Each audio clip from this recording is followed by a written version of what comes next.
So we will now start with our first panel discussion, defining impactful and predictable pathways towards climate action. The session would be moderated by Ms. Tini Sahani, and the panelists are Mr. Manas Satpathy, Mr. Nirmal Vyora, Mr. Satyabrata Acharya, and Mr. Sunil Kumar. Very warm welcome to our session, which is defining impactful and predictable pathways towards climate action. As you can see, we have an incredibly eminent panel, a wealth of experience over here. And before, without wasting further time, the issues that Shankar raised in his opening remarks in terms of, can we move to a shift in where the preservers of the environment, they actually profit from interventions towards, reducing the impact of climate change. We'll first start our session with Sunil's presentation to give us the macro perspective on climate action, and in particular, an overview on nature-based solutions, and also touching upon the significance of biodiversity, the harmony between forests, wildlife, and human existence, and how these don't have to be like so much at odds with each other, the linkages between that. So I'd request Sunil to start with his presentation first and his opening remarks on the macro perspective. Yes, sure. So thank you very much. Good morning to everyone. And I must confess that I'm now sitting here with a lot of trepidation after hearing the very scholarly presentation from the keynote speaker, and of course, looking at my very scholarly co-panelists. But let me do my best, and I will try not to share anything that is already known to this August gathering. But before I begin, let me start with a big congratulations and compliments to the CSL team on their first anniversary. And I would say, what a 1 year it has been. They hit the ground running, and there are some very significant and very impactful projects that they are undertaking. And I'm sure some of the panelists will be talking about it. Let me begin by sharing something which may sound a little pessimistic to start with. As we watch the sun go down, evening after evening, through the smog across the poisoned waters of our native planet Earth, we ask ourselves seriously whether we really wish some future universal historian on another planet to ask about us in quotes. With all the genius and with all the skill, they ran out of foresight, ideas, food, water, and so on. They went on playing politics until the world collapsed around them. I'm quoting U Thant, the former Secretary General of the United Nations. Many of you would have read this comment of his, which was made more than half a century ago. And the reason why I thought necessary to start my conversation here with this was, even today, it is still valid. And we are probably less than a decade away from the tipping point of 2 degrees centigrade temperature rise. But on a positive note, compared to what it was half a century ago, today probably we are sitting with a lot more science available in understanding climate change, how it can impact us.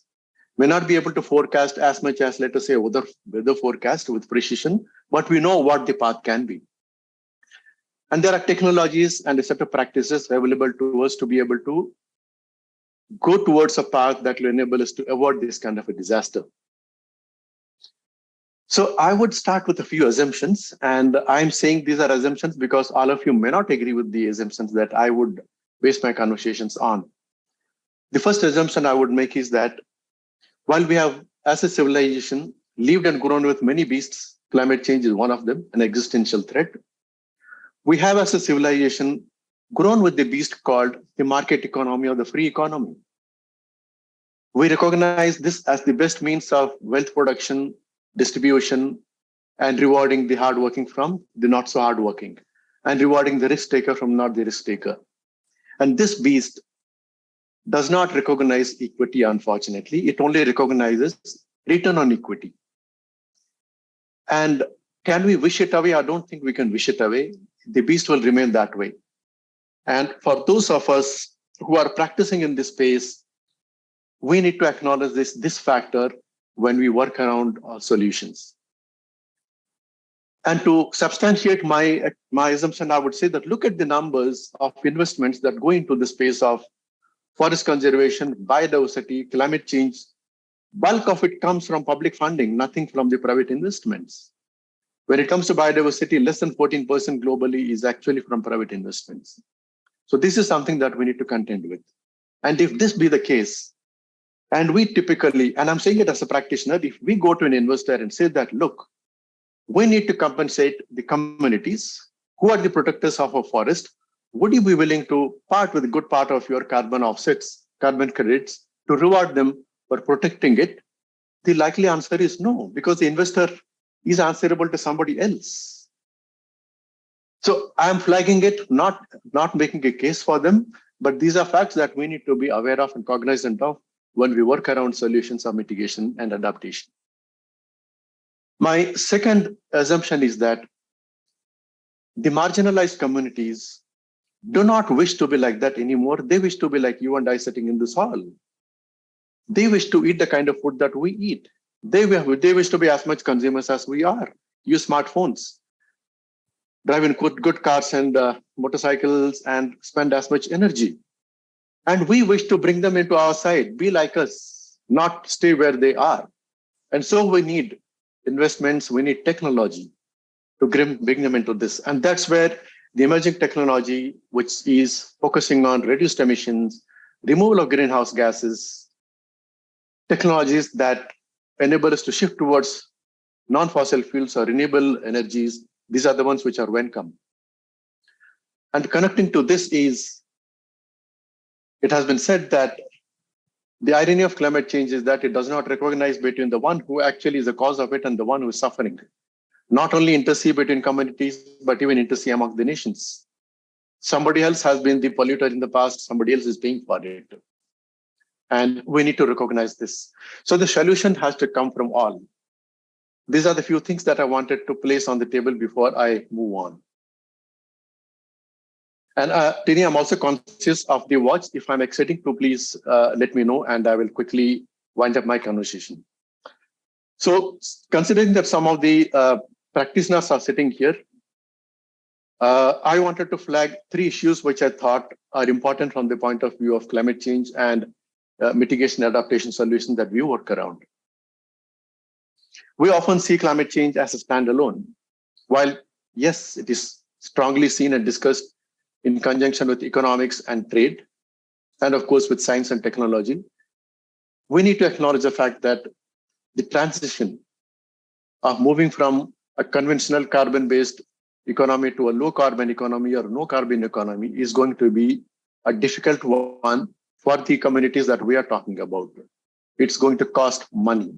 They'll be dealing with new solutions, new products, new ways of producing and consuming, and that's going to be a bit of a disruption. This is something that we need to be cognizant of. The second factor I wanted to mention was the increasing outcomes and investments in artificial intelligence, robotics, and quantum computing. And there is an expectation that in less than 1 year time, we will be seeing a lot more AI into our lives, which has a strong bearing on the communities that we are talking about, and that will be displacement of a lot of labor in agriculture, and then the second largest employer of semi-skilled and unskilled labor, which is retail. These are factors that we need to take into account. The third one that I wanted to connect climate change which is actually an area of my interest, and that is biodiversity loss. And I have often stated and have written on this fact that biodiversity loss and climate change are 2 sides of the same problem, and each affects the other in 100 different ways. And solutions need to be looking both of these together.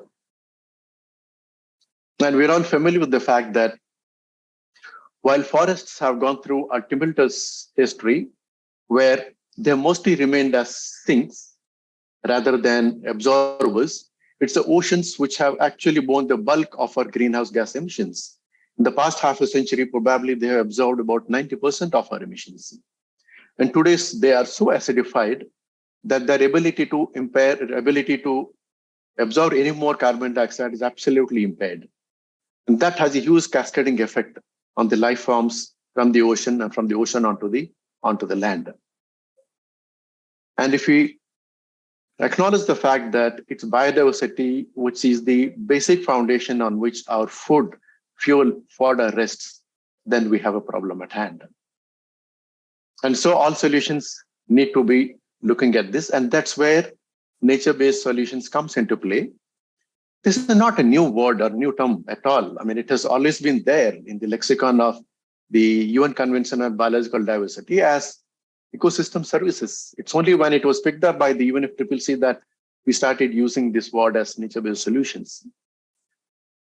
And while most of the adaptation and most of the mitigation conversation center around numbers, that we need to bring down our emissions by a certain percentage if we want to cap temperature rise at not more than 2 degrees or 1.5 degrees, and there are pathways to do that, nature-based solutions go beyond that.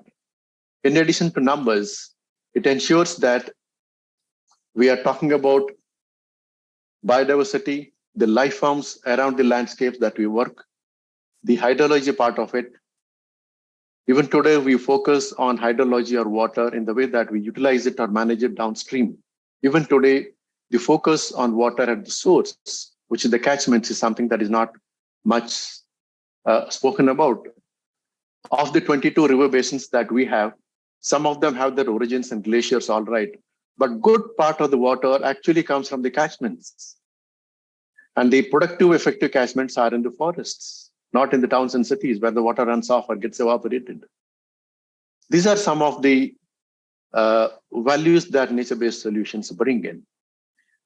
And I am very optimistic that given the changes that have been emerging strongly at the UN and the Global Forum, and the commitments made by nations and by large businesses, whereby we expect at least 37% of mitigation solutions to come from nature-based solutions, I see that we are fairly well placed in India to be able to take advantage of these opportunities and make a difference to the planet and to our communities. So Tini, I will pause here and hand it back to you if there are any questions or you want to pass on to the other speakers in the panel. So thanks so much for that, Sunil. We'll take the questions at the end after all the panelists, because there are lots of linkages between what Sunil has said and with the other speakers will also speak about. So thanks for those thoughts, Sunil. The fact that we need to really galvanize private investment in climate action, that is emerging as something, and we can see the later sessions also will dwell on that. The whole issue of the aspirations of the marginalized. I mean, we can't be in a situation where we say now we've reached tipping point and therefore the poorest cannot really aspire for livelihoods that would impact negatively on the environment. So how do we balance the aspirations of the most marginalized? The shift to low carbon pathways will impact and will be difficult for the poorest. How do we support that process? And then the whole issue of biodiversity loss, biodiversity as the foundation for, ensuring that climate action, does not have the negative impacts that it does. Sunil reflected also on the oceans. The fact that, the oceans have been the sink where GHG emissions have in a way been absorbed. And we've now reached a point where that is not happening. Also water and the whole issue of forests as the source of water. And that's a good, move to Manas. We'd like to invite Manas to share his thoughts. Manas has a rich experience at Pradhan, working with some of the poorest communities in very pristine geographies as well. He also has done a lot of work on water conservation, the regeneration of water, the impact of water quality on human health and on livelihoods. So I'd invite Manas to share his thoughts, and in particular on water. And what more could we do to actually ensure that the quality and the amount of water that we have, which is on which livelihoods are dependent, we are able to secure that.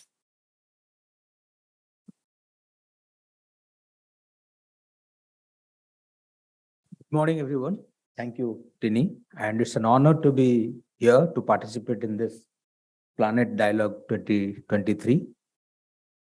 Yeah, we all understand, and we have already said that climate change is a reality. So dealing with it is no more a choice, it's an imperative.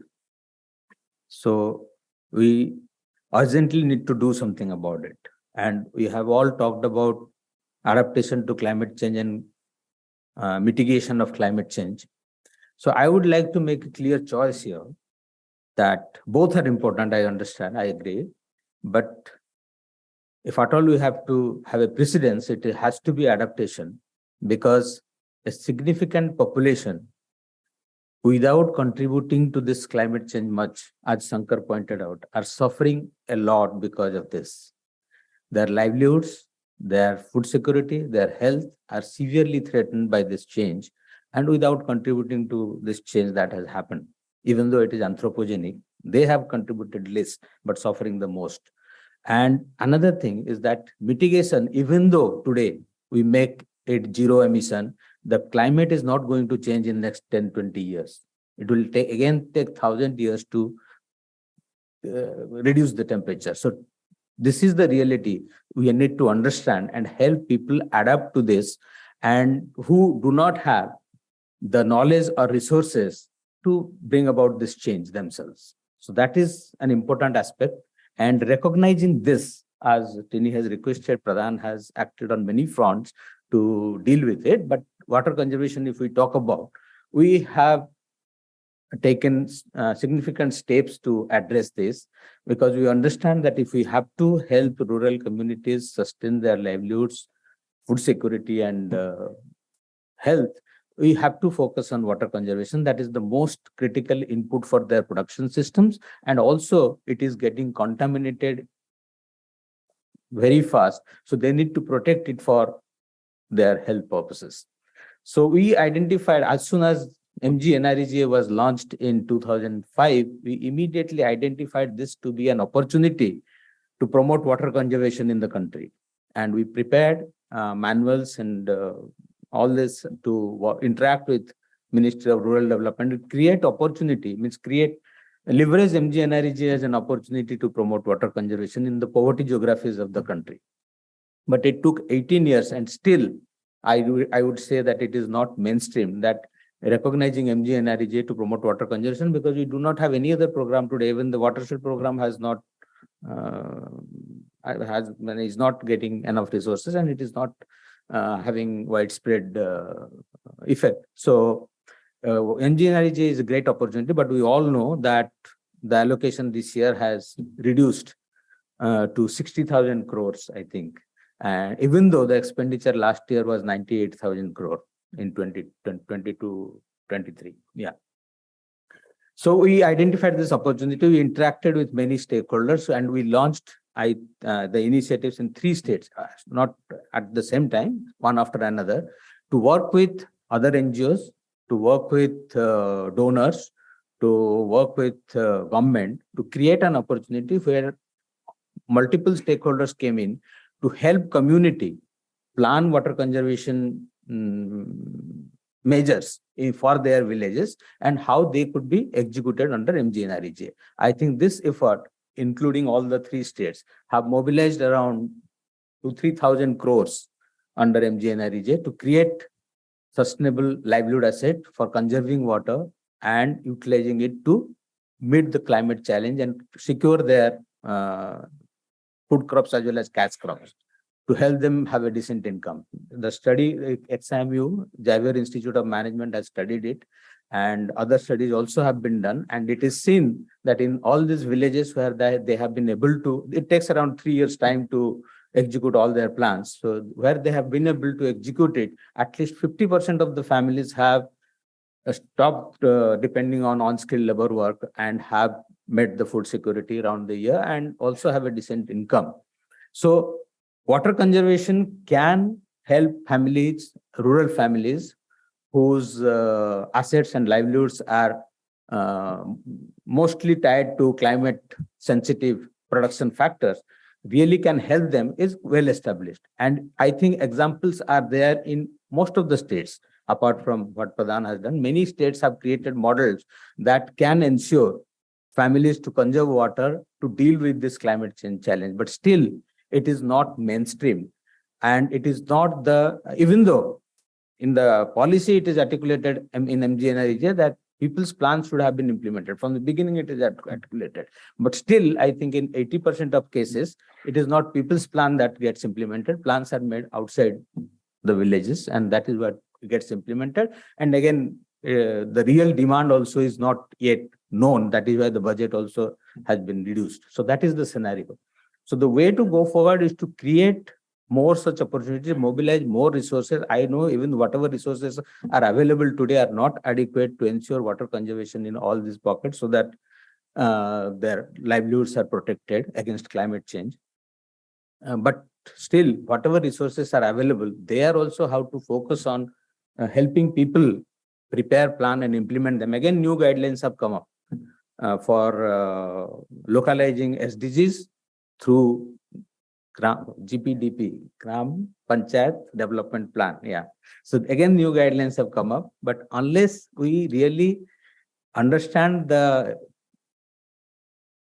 root cause for not helping this and address that, it is not going to happen. So I would like to now summarize the four key aspects to make climate change pathways impactful from our experience. One is that address the immediate needs of the most vulnerable. That is must. So adaptation measures have to be have to get the priority. That has to be the first aspect. Second aspect is, of course, stable policy framework. When the policy framework gets stable, only when it not only has the policy and the resources, but also the procedure is constantly improved through feedback loop so that the intended objectives are achieved. So that is how what I will say, and in a given time period, not indefinite time period, we do not have. So we need to have stable policy framework that will encourage participation of multiple stakeholders, that will encourage innovation, because the intended objectives will never be achieved in the first go. So there has to be innovation, and there has to be uptake of technological solutions, dissemination, scaling up of impactful solutions, because there are solutions everywhere, but they are not getting scaled up. So we need that. Third component, I will say that it has to be community centered. They know, as Shankar also said, that they know what is the solution. They don't have access to the resources. Otherwise, they know, and they have to be in the driver's seat to bring about the change that they want to see. And they have traditional knowledge that has to be respected and honored and put into use to deal with all the challenges. And fourth aspect, again, is dependent upon the third one. Actually, all these aspects are interlinked. Fourth aspect is we have to recognize the limits of the resources. As it is said, that we have enough to meet our needs, but not our greeds. So we need to understand the limits, and unsustainable production and consumption have to be checked. And this also can be checked only when communities will be in the driver's seat. We have the experience when we go for this community managed water conservation in the villages. When they know about their water resources, they make rules which crops to be grown, which are not to be grown, what practices to be followed, what not to be followed. So they can make such rules, but we have to have this limit to production and consumption, and unsustainable production and consumptions have to be checked. So these are the four aspects I think we have learned from our experience for ensuring adaptation to climate change. So I would say that so we need to be guided by ISI. I say it is not Indian Statistical Institute or the other one. We neither need statistical services or intelligence services to deal with it. These are inclusivity, sustainability, and impact. Any climate change pathway that meet these criteria, I think will be impactful. I don't have any doubt. So let us live in a way that I mean, we are living in a way as if we have another place to live. So let us not do that. Let us live in this planet so that it is made livable for all of us, and that will certainly, I mean, the impact that will certainly make our pathways impactful. Thank you. Well, thanks so much, Manas, for those thoughts. As we saw also from Sunil's thoughts that, there is a gap in private financing in all of this space. And the points that Shankar raised in his opening remarks, how can we think of a pathway where those who protect the environment, the stewards of the environment, they are incentivized for the larger public good of actually contributing to ensuring that others are able to live well. So I think that could be something that we could also discuss when we move into the question and answer session. But it's a good transition to Nirmal. Nirmal, we'd like to call upon you to also share examples of private sector engagement in this whole space of carbon financing and how this has actually resulted in a win-win situation for farmers, the investors, and also for the environment. I mean, where investors have come in, how has that positively impacted livelihoods of rural communities and also positively impacted the environment? So perhaps, Nirmal, we could hand over to you, and Nirmal's joining online. Thank you so much for this opportunity to participate. There is a PPT. I just represent Climate Partner.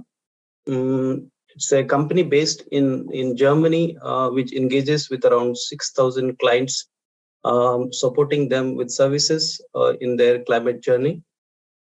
I also represent the project development wing of that. There is a subsidiary called Climate Partner Impact, and this is a fairly new enterprise where we're trying to design impactful projects, carbon projects that can, of course, help communities. And so it's really roughly around 8 months of the start of this new subsidiary.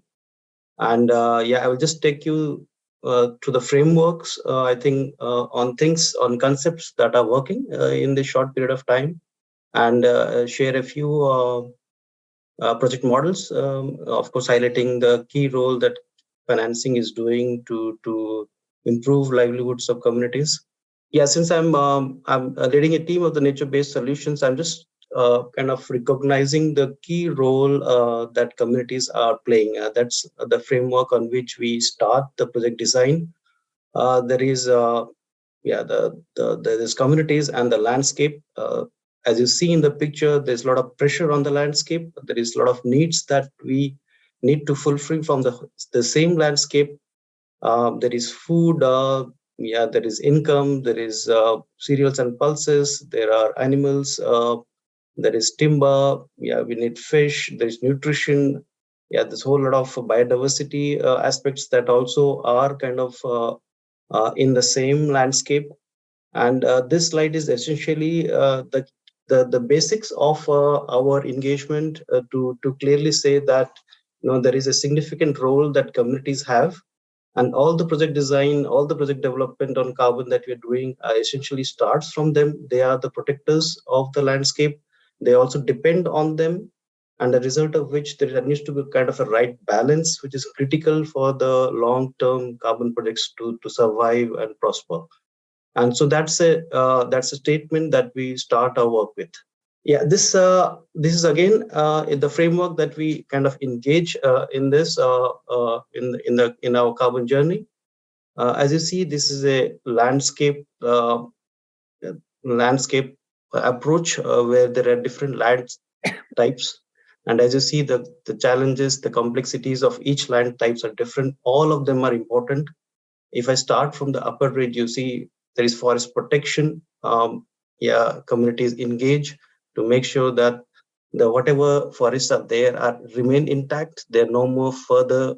There is avoidance and reductions that is likely to be protected, as a result of which, this becomes a very critical aspect. There are a lot of public lands in this space, which we're trying to engage. As you move down, you see if this is the functional forest. This is where the most agroforestry functions take place in a way that communities gain through income. So the mix of species are a little different. The Tassar sericulture, for example, the project that we have with Cognizant is falls in this. There's also a lot of coffee agroforestry and different functional forests. Lands which are kind of lying idle are being converted into something of a function that generally increases the incomes of the communities. We are also seeing a lot of space, a lot of initiative on regenerative agriculture, especially in Europe, and of course everywhere else in the world, where agriculture uplands are more taking up crop practices which are more sustainable. They're trying to revive the sustainable agriculture practices which are prevalent before. We also look at the degraded lands where afforestation is happening through bamboos, peg boom. These are type of lands with the complexities are different. If I come down further, the agriculture lowlands, this is where the most habitats, human settlements are there. Mainly cereals, rice and wheat are the major crops here, but there are other crops too. We are looking at how we reduce crop residue. There's a lot of burning that is happening, as you see in the northern part of India. We're also looking at rice methane, a lot of contribution to emissions from agriculture, like to take shape there. And of course, the lowlands or the wetlands where there are mangroves, peatlands, which also needs a lot of support. The figures that you see is the number of hectares, which some are in the design stage, some are already on the ground. The highlighted ones are that are already on the ground being implemented with contracts with different agencies. And so this is the whole landscape that we are looking at now. Now, as I said, it's become very complex to manage such a large landscape. The complexities are different. Each land types has its own set of challenges that needs to be addressed. And mobilizing long-term investment into this kind of a profile is also challenging to ensure that investors is confident that returns are coming. And so this is something that we would like. Yes, we have already initiated. There are some in the design stage, some are being operated, and I would like to speak to some of these in the later stage. The project landscape is entirely aligned with the nature, and that's the key focus we have. There is a greater purpose, greater action that has been taken by a lot of corporate clients. The portfolio approach, kind of mixes the returns at this point of time. There is some long-term investment returns coming, for example, afforestation over 20 years, but there are also projects like in the agriculture lowlands where we are talking about soils projects where the returns through carbon credits are much faster yearly. Some like bamboo, which is in the 10 years. So there is complexities around how in a portfolio approach we can make it reasonably better for the investor to say that the investment is not just in coming through returns in the longer term, but there are also intermediary or intermittent streams of revenues which can be generated through this portfolio mix. We are now focusing on, of course, a lot of forestry action has been taken, but we're also now getting into blue carbon, getting into agriculture space and designing projects there. So I go to specific cases. I've just shared two cases. First is the Tasser forest in India with Cognispace solutions, and then I have another one on the coastal ecosystem. As you see here, this is the project model we have. Tasser forest, of course, Tasser sericulture has been practiced and undertaken by Pradhan, followed by Cognisphere over a long period of time. The key aspect that was that to be mentioned here is that the private sector, of course, we do not have a financing model to scale up this enterprise. Public funds are uncertain. They, of course, come through, but in a way, in the scale and with the surety, this is kind of missing. The key here is that the planting or the plantations or the afforestation of these lands can kickstart a lot of livelihood opportunities. As you see here, it creates 5,500 jobs just from a undertaking planting of 2,000 hectares. Climate Partner has been able to mobilize some of the investment into this to make sure that this 2,000 hectares of plantations are being undertaken. As a result, it creates jobs for a range of stakeholders, especially in the rural areas. You see, there are seed units, there are women in granages, there are many silk carriers coming through. There are, of course, cocoon banks in which people are employed, and also there are a lot of landless women who are into the processing of the silk thereafter. And of course, there is a market linkage through Tasser, Eco Tasser, kind of making sure there is a market links to it. So this is a very well established, I would say, mechanism. It works well. It supports and actually builds the confidence of the investors to say that there's something that has been tested and tried. The financing is the critical bottleneck in a way that it can unleash a range of value chain outputs, and then it becomes safer for the investors to invest. The critical role of Cognisphere Solutions Limited is, of course, we cannot do away with this. They come with community engagement experience. At the same time, they know how to engage with the market. So it becomes all the more important that such partnerships are developed. We are the first investors of Cognisphere Solutions Limited in that sense, and I think this is very critical to the success of making sure such expansive models are undertaken to generate livelihoods for a range of such women. Specifically, these are 95% plus women engaged in this value chain, which is something very, very significant. So this is how the carbon financing works to make sure it is really creating benefits to communities.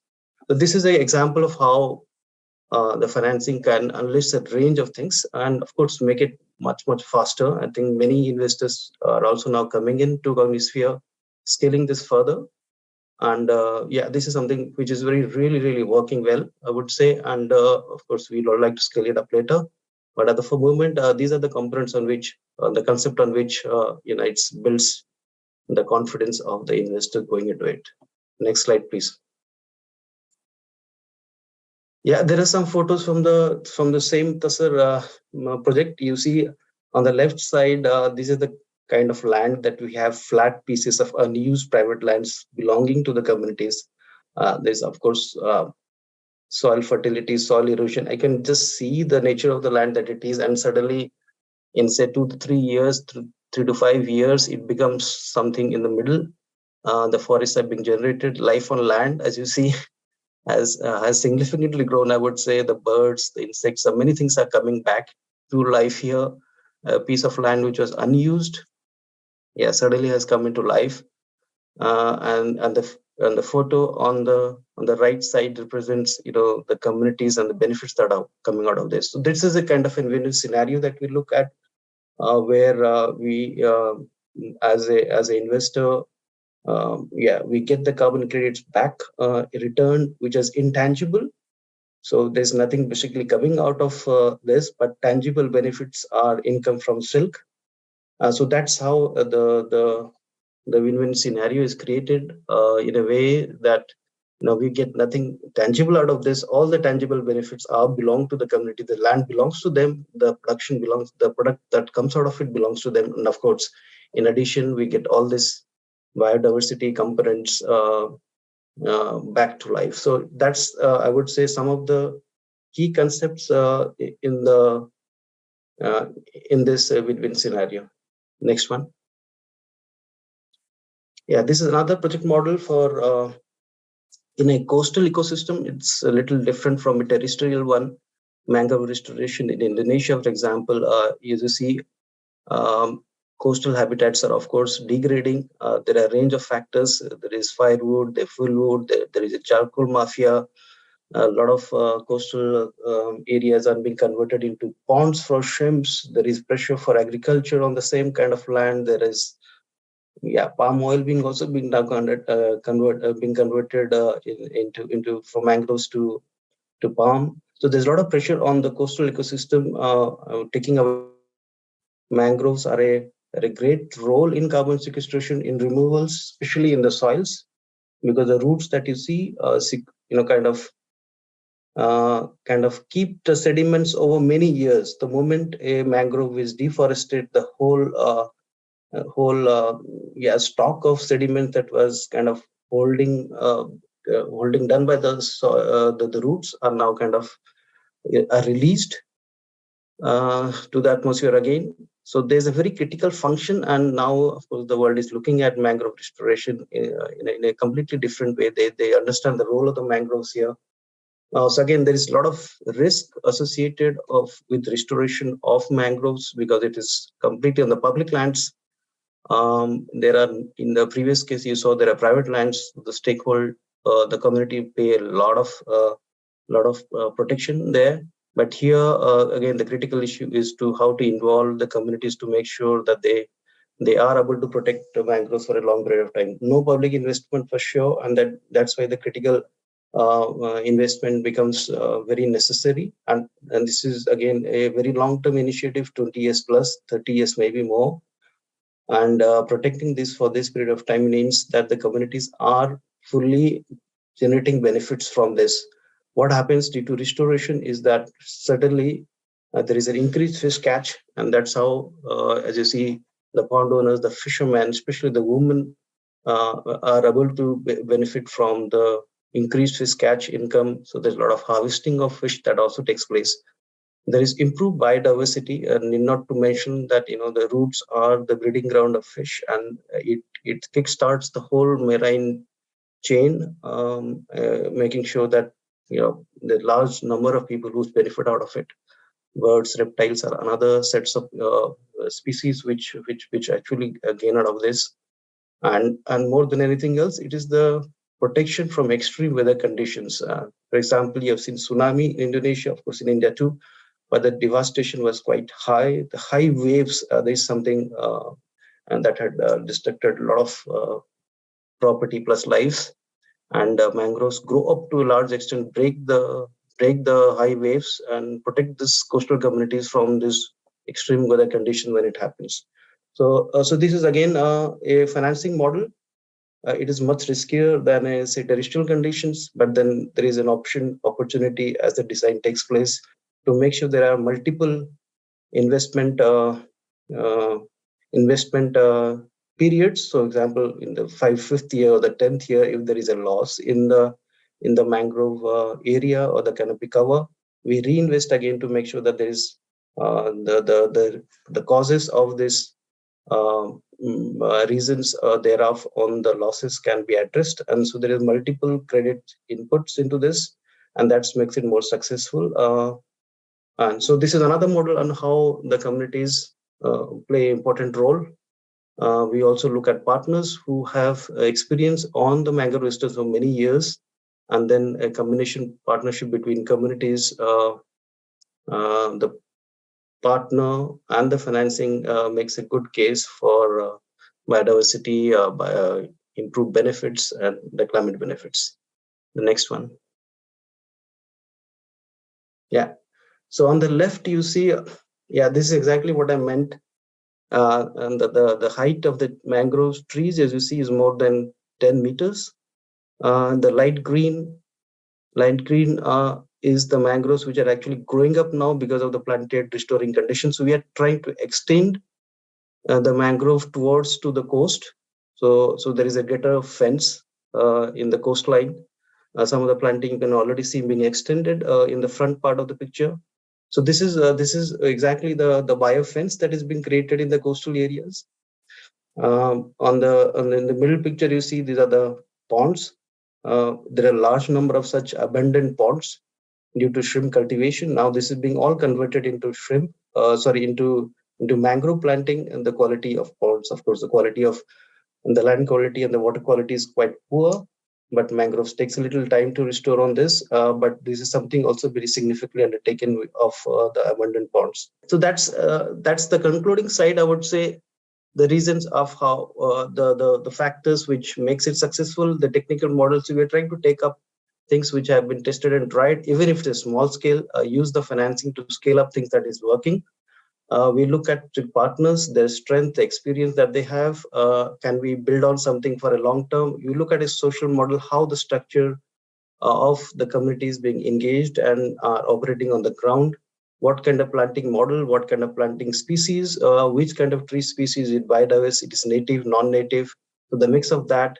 We look at how the carbon, what kind of sequestration happens, long-term, mid-term, whether the communities have the land rights, are the carbon rights quite clear. We look at financing. Is it makes sense to take this on a financial model? What is the cost associated with QVRs?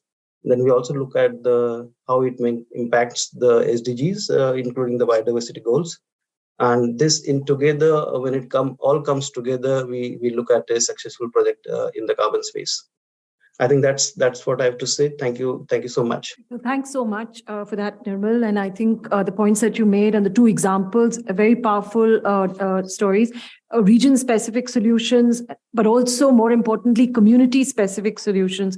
You also mentioned, can we scale up things that are working and try and entice private sector investment in that, but also to look at things that have the greatest impact on climate change. And to go back to what Manas said, the ISI, inclusivity, sustainability, and impact.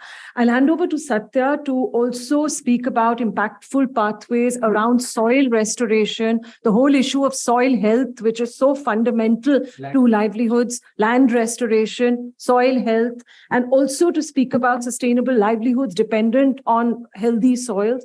And the livestock linkage as well, which, as many of you know, is one of my favorite areas. But over to Satya. Thanks, Tini. Thanks to all the panelists. Also, thanks to Nirmal and Climate Partner. We very gratefully acknowledge the contribution made by Climate Partner in helping us, initiate our activities in the ground. So when last year when we started, we did not have any balance sheet, and Climate Partner came and supported our project with quite a significant budget, and there's a investment commitment for next 20 years. And that is very, very reassuring. So also, thanks to Nirmal, you explained TASAR much better than us, and that I consider as our success. So, I will talk about a kind of an impactful, kind of predictable pathway towards climate action. Next slide. So, I will provide a very brief background of what is the situation in India. About 55 million hectares of land is under various states of stages of degradation. These lands you can see, much of the land you can see in the hilly, undulating, forested terrains in the central Indian states, Madhya Pradesh, Chhattisgarh, Odisha, Jharkhand, and parts of Madhya Pradesh, parts of Maharashtra, Rajasthan, so on. And a vast populace living on these lands for their sustenance are very frequently impacted by lack of food security, loss of resilience to withstand the effects of climate changes, and people who are quite disproportionately impacted are the people who there is a high concentration of tribal communities in these regions. So scheduled tribes, women, children, they are most impacted, out of this, climate changes. Next. So I will just, show you the kind of some of the pictures, and you can see that vast stretches of, such kind of wastelands, and, these are undulating terrain. These are also the regions of high rainfall, and lands are completely unhusbanded, and you can see what it does. The high rainfall, it takes away much of the topsoil, exposing the rocky layers, etc. On right top, you can see that the villagers are actually sitting with an old man in the village who has traditional wisdom of locating water underground, so as to suggest that what would be the exact location of a well that they are planning to dig. So that's the kind of, this is the kind of, situation. It's hilly, undulating, very rocky, and have very poor soil cover. And in many cases, Suman, next. In many cases, this kind of, lands, they form almost 40% of the, total landholding of the smallholder farmers. In certain cases, in Madhya Pradesh, I have just now, spent about 8 to 10 days. Almost 80% of the land is of this kind. So, agriculture is actually done only in the thin strips of, valley lands, where agriculture is completely rain dependent. Paddy monocropping is done for consumption, very low in production, and very uncertain. It all depends on, the rain. And return from farming is very, very insignificant and increasingly becoming significant and uncertain. And food insecurity and low income actually triggers, large scale migration, hordes of young people, in some villages, if you visit this time, won't find, any able-bodied person, living in the villages.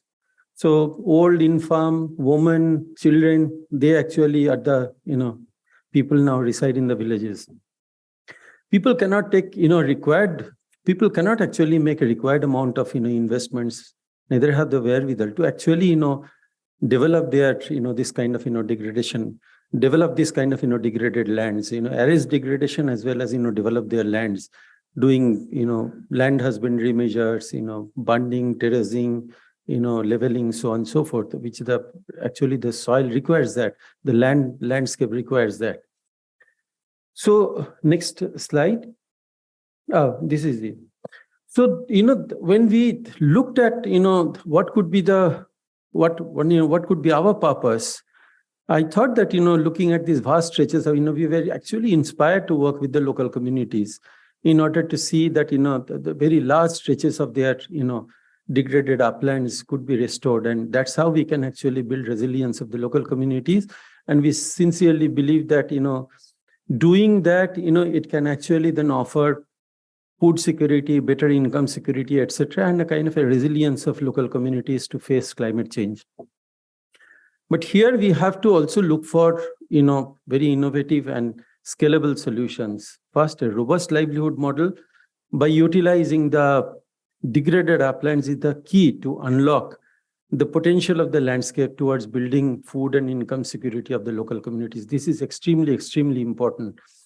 And the second is, then also, the key question still remained, what will be the source of funding to meet very high cost of restoration, land restoration, very high cost of land restoration, much, much higher, investment required, compared to, let's say, what, our watershed management program pays, or, 100 days of labor in MGNREGA, so on and so forth.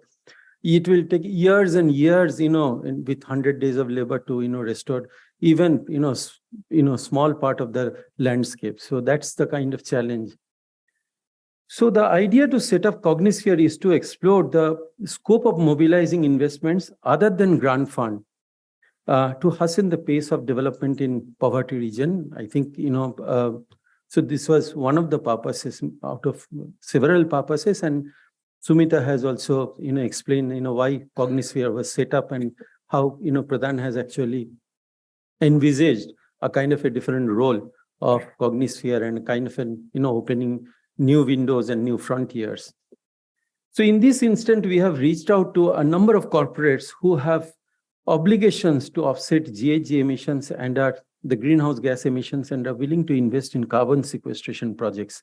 So that's something which, initially came into our mind. And for the last 1 year, we must have reached out to no less than 7, such kind of, organizations and corporates.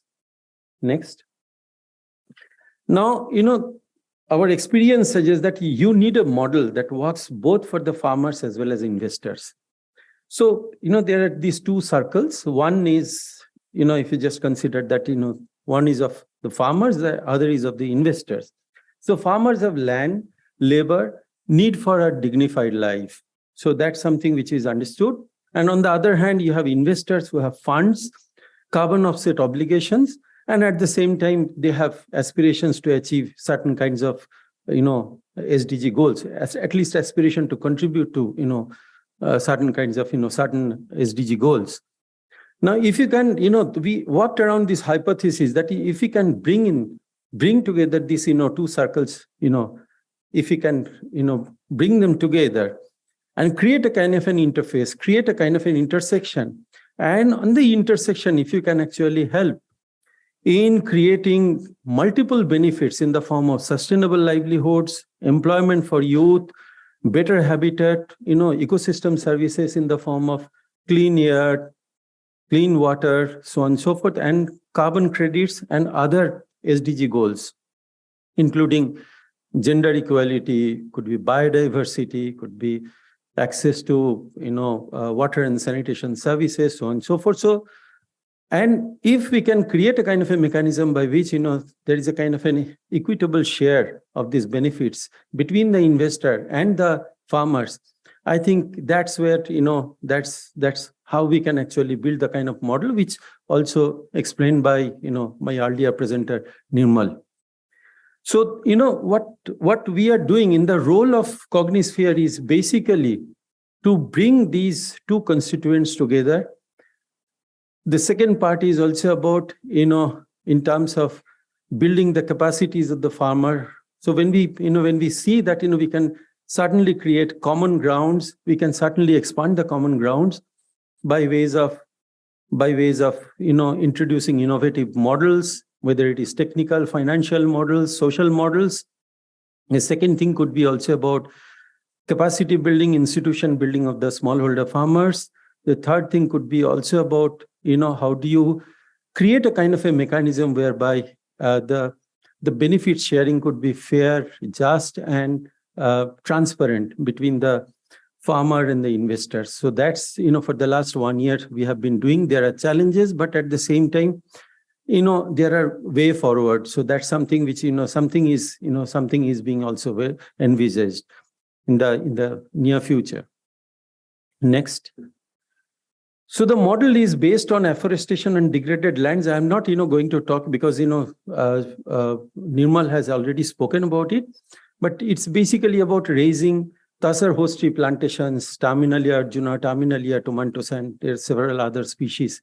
You can actually create a kind of a mix of species, which can actually then can offer a much better proposition for, carbon sequestration.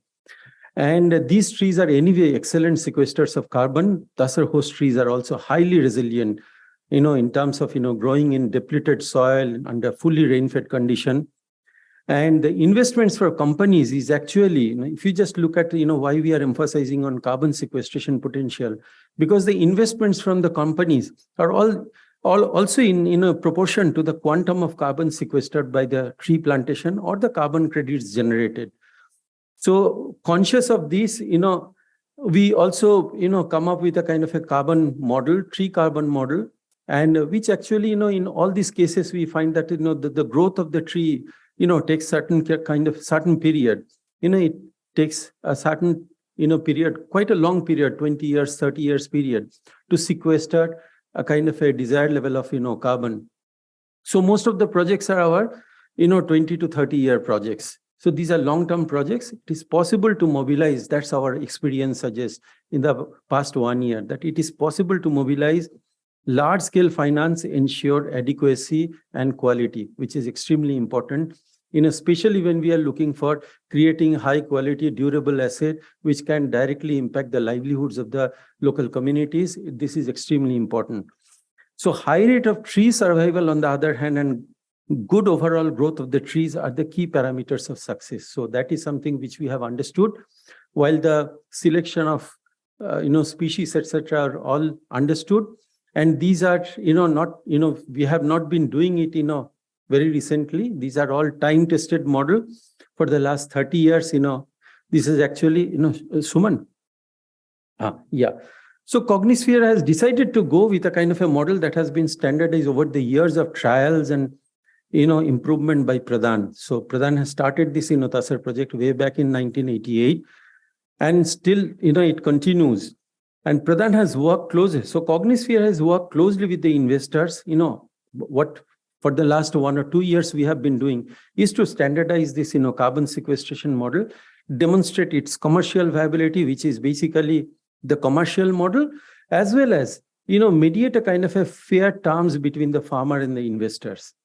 So for us, community engagement model, as usual, called for, like we have been doing it, for many, many years in Pradhan, it actually calls for that same level of intensity, rigor, result focus, and accountability. There is absolutely no shortcut, and your real, deep community connect actually is, extremely important. And so far we continue to work in areas where, we have been working for many, many years. So Pradhan has promoted large scale, social mobilization in those areas.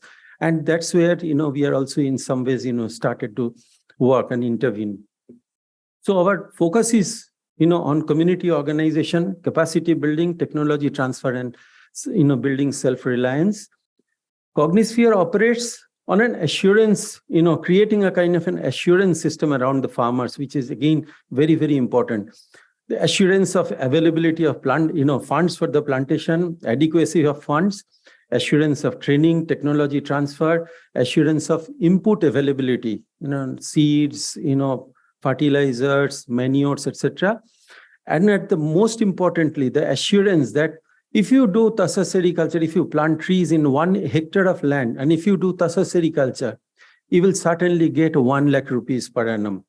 So just imagine, the wastelands where people are just paying taxes and getting nothing. And from that scenario to creating a kind of a situation whereby there is a kind of an assurance system that by doing this, and most of the cases, people have, we are working with a kind of a profile of people whose annual income from all sources could be about 60,000, 70,000 rupees. And from there, a kind of a quantum jump in terms of, income. Cognisphere creates, and it supports, one of our major, role is also to support third-party validation of model, multiple cycles of, tree audit, verification, and carbon audits and issuance of carbon credits. So that's something which we have also taken on ourselves.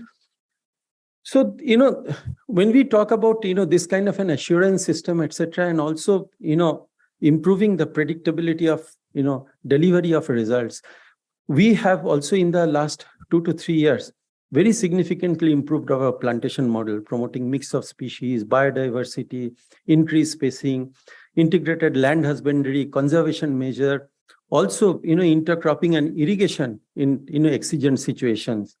Set up composting units. These are kind of new enterprises in the villages, which actually creates large-scale employment opportunities in the villages. About 1,000 metric tons of, compost in every panchayat. That's our visualization in the production clusters itself. And all that aim to revitalize soil, hydrology of the landscape, and promote alternative land use. And that's something which is very important. And a great deal of emphasis on participatory processes, as I explained to you, and the community collectives, because of the fact that these are 20 or 30-year-old projects. So without a long-term stake of the local communities, it is extremely difficult to envisage that this kind of projects can see their success. So progress made so far, I would say that Cognisphere has received investment commitments to develop 11,000 hectares of degraded lands owned by 15,000 households. And project duration is all 20 to 30 years, operational speed. Currently, we are working in West Bengal, Jharkhand, and Madhya Pradesh. Cognisphere places a dedicated team of functionaries in the plantation clusters to support farmers. And so far, we have supported 4,800 smallholder farmers to restore 3,500 hectares of degraded lands by growing 4.20 million seedlings. So these are small progresses that we have made in the past 1 or 2 years, and we are quite optimistic about the future of these interventions. Thank you so very much. Thanks so much, Satya, for sharing that whole journey and how you have been able to galvanize private investment into actually land restoration initiatives. A question that I had, can we also have the market pay? What about consumers? So could we bring that into the mix as well? But I'll stop here. We'd really like to have the audience ask questions of the very eminent panelists. Also, we have colleagues who have joined online. So perhaps we could give the floor first to those colleagues who've joined online, if they would like to ask questions. We don't have that much of time. So if we could have, say, 2 questions from the online team and say 2 questions from the audience here. First, the online. How many people, Smita, have joined online? Okay, so if there are any questions, please, and you could direct them to any speaker or to all of them also.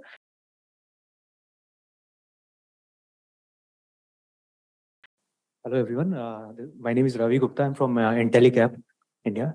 So I just want to understand if these projects are mitigation, but also having adaptation benefits.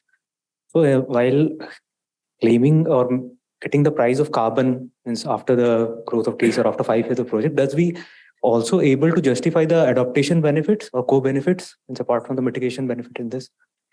Satya, would you like to respond to that? Ravi, lot many collateral benefits that we can see, especially, we have been doing it for almost over 30 years, this utilizing wastelands for, raising tree plantations, etc. So one is about the livelihood. It is, quite significantly focused on livelihoods.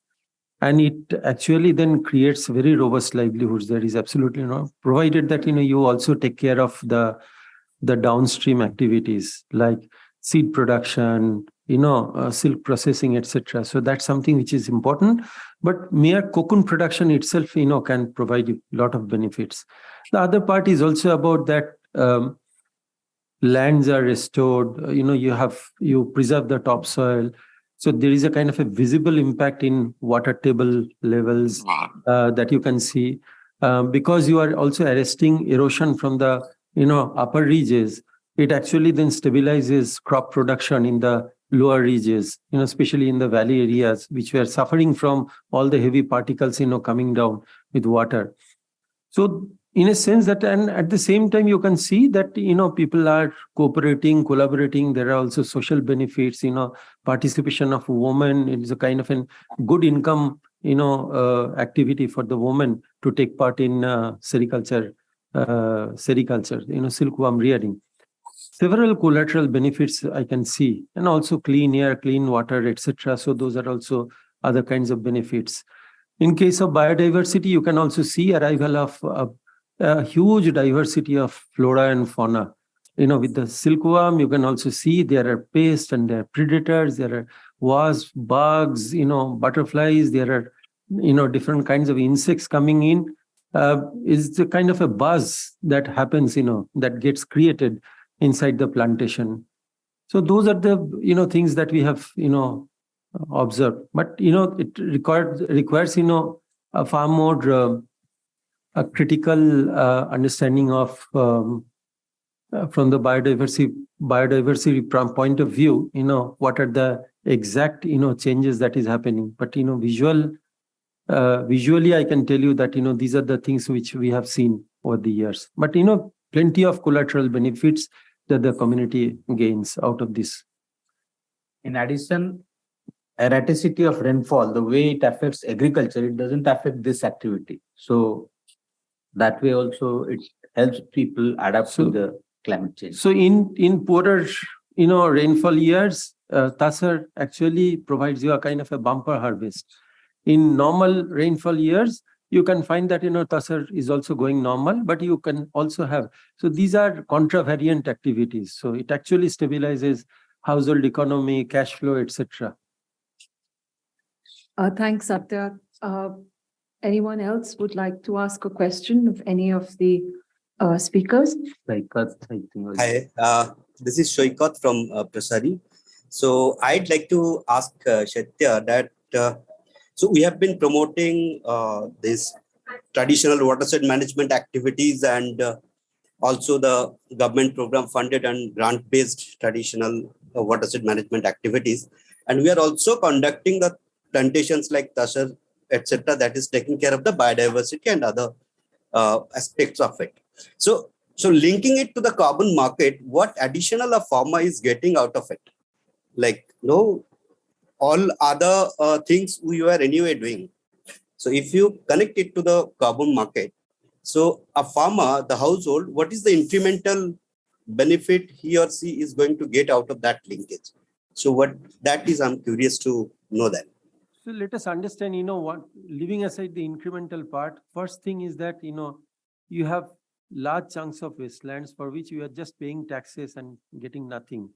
And you don't have the wherewithal to actually invest, make investments to develop these lands and, bringing it into any productive use. In such situation, if you taking part in, carbon projects, in that case, entire investment for raising plantation to maintenance and further care and protection, etc., you can actually quite adequately, finance this kind of initiatives.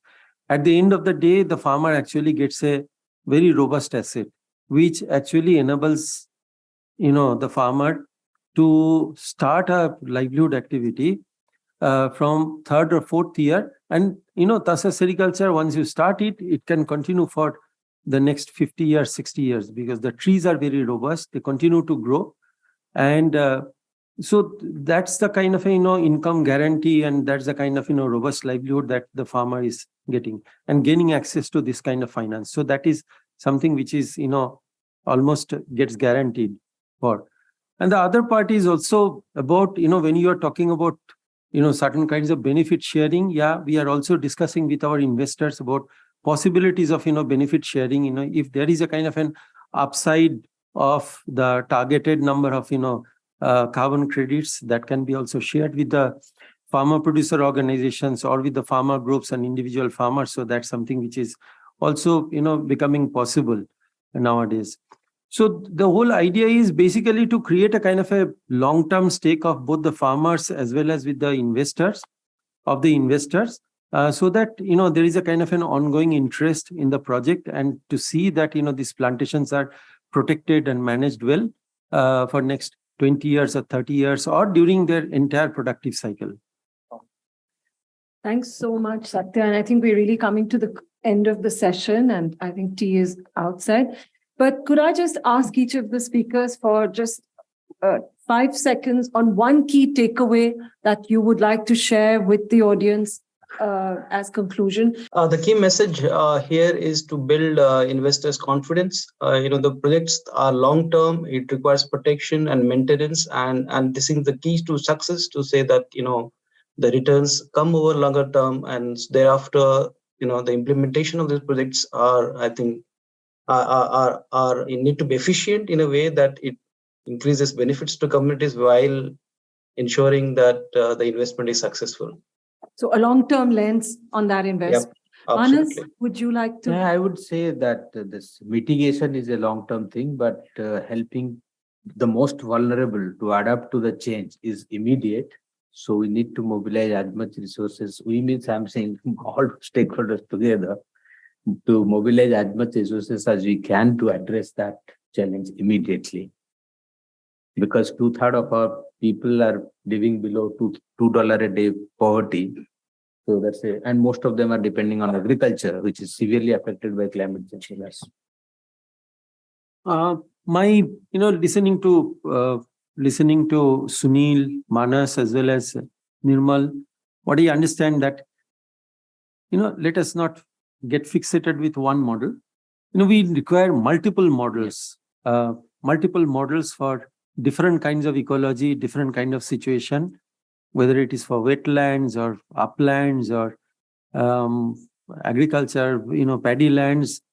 We need to actually develop this kind of, models so that there is a kind of a win-win situation for both the farmers as well as the investors. And if we can create that kind of mutuality, I think that, there would be, a lot of, investments coming in. Thanks so much, Satya. So I think just in summing up, region-specific, community-specific models, that could be a pathway going forward. Incentivizing those who are the protectors of the environment. So could we get in the carbon financing to also incentivize where it is required, and center staging adaptation as the way forward? So those were some of my remarks. Thank you so much to the speakers. I think it was really wonderful hearing these stories, and thanks so much. And thank you to the audience for your patience as well.